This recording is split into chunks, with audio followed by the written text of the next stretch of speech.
रवि 28 साल का एक शहरी युवक एक बड़ी कंपनी में नौकरी करता था। उसकी दिनचर्या ऑफिस की भागदौड़, मीटिंग्स और देर रात तक स्क्रीन पर बिताए गए समय से भरी रहती थी। खान पान में वो अक्सर जंक फूड, चीनी से भरपूर ड्रिंक्स और देर रात के स्नैक्स पर निर्भर रहता था। उसे अपनी सेहत पर ध्यान देने का वक्त नहीं मिला था, लेकिन धीरे धीरे उसके शरीर ने उसे संकेत देना शुरू कर दिया। हमेशा थकान महसूस होना, अत्यधिक प्यास लगना और वजन का अचानक कम होना, ये सब कुछ ऐसी बातें थीं जिन्हें रवि लगातार नजरअंदाज करता रहा। शुरुआत में रवि ने छोटी छोटी चीज़ों को नजरअंदाज कर दिया।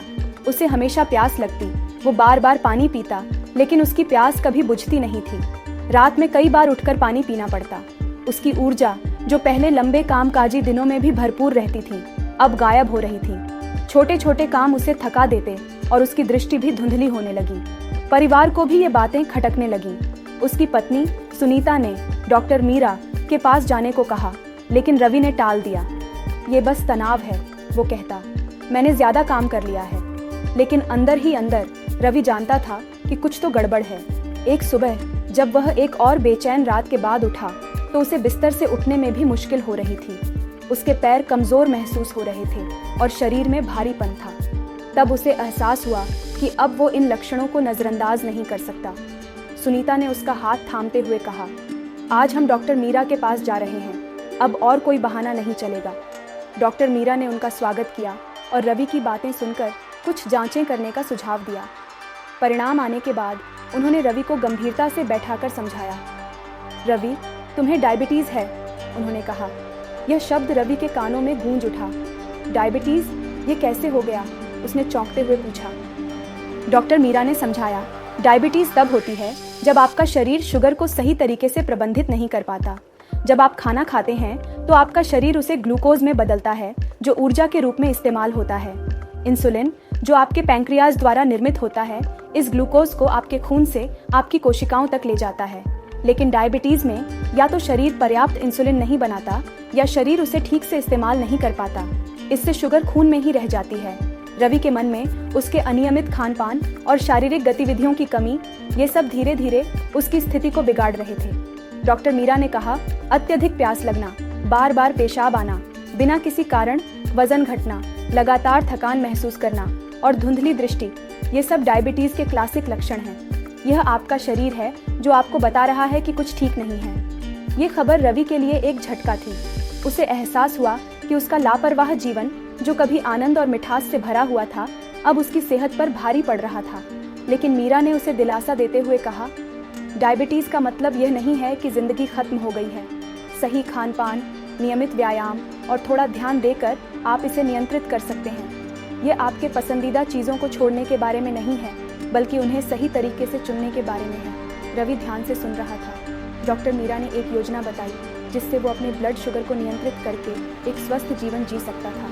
सबसे पहले उन्होंने कहा, तुम्हें उन खाद्य पदार्थों पर ध्यान देना होगा जो शुगर के स्तर को तेज़ी से नहीं बढ़ाते। डॉक्टर मीरा ने बताया कि पालक, ब्रोकली, शिमला मिर्च जैसी सब्जियां फाइबर से भरपूर होती हैं, जो शुगर को धीरे धीरे रक्त में घुलने में मदद करती हैं। ये सब्जियां हर भोजन में आपकी प्लेट का आधा हिस्सा होनी चाहिए। सफ़ेद चावल और ब्रेड की जगह होल ग्रेन जैसे ब्राउन राइस, ओट्स और किनोवा का उपयोग करो। ये धीरे धीरे पचते हैं और शुगर के स्तर को स्थिर रखते हैं। डॉक्टर मीरा ने मछली, दाल और टोफू जैसे खाद्य पदार्थ सुझाए। प्रोटीन आपको बिना शुगर बढ़ाए संतुष्ट रखता है, इसे हर भोजन के साथ शामिल करें। उन्होंने रवि को नट्स, बीज और जैतून के तेल जैसी स्वस्थ वसा का संयम से सेवन करने की सलाह दी। ये आपके दिल के लिए अच्छे हैं और ज्यादा शुगर नहीं बढ़ाते। ऐसे फल चुनें जैसे बेरी, सेब और नाशपाती। इनमें कम शुगर होती है और ये फाइबर से भरपूर होते हैं। फलों का रस पीने से बचें क्योंकि ये शुगर को तेजी से बढ़ाते हैं। डॉक्टर मीरा ने सुझाव दिया कि कम फैट्स वाले या बिना फैट्स वाले डेयरी उत्पादों को प्राथमिकता दें, क्योंकि पूरी फैट्स वाले उत्पाद वजन बढ़ाते हैं और इंसुलिन रेजिस्टेंस को बढ़ा सकते हैं। डॉक्टर मीरा ने सरल भाषा में समझाया कि डायबिटीज कैसे होती है। हर बार जब आप कार्ब्स खाते हैं, चाहे वो चावल हो, ब्रेड हो या मिठाई, आपका शरीर उसे ग्लूकोज में बदलता है, जो आपके शरीर के लिए ईंधन का काम करता है। इंसुलिन इस ग्लूकोज को आपकी कोशिकाओं में पहुंचाता है, जहां इसका उपयोग ऊर्जा के लिए होता है।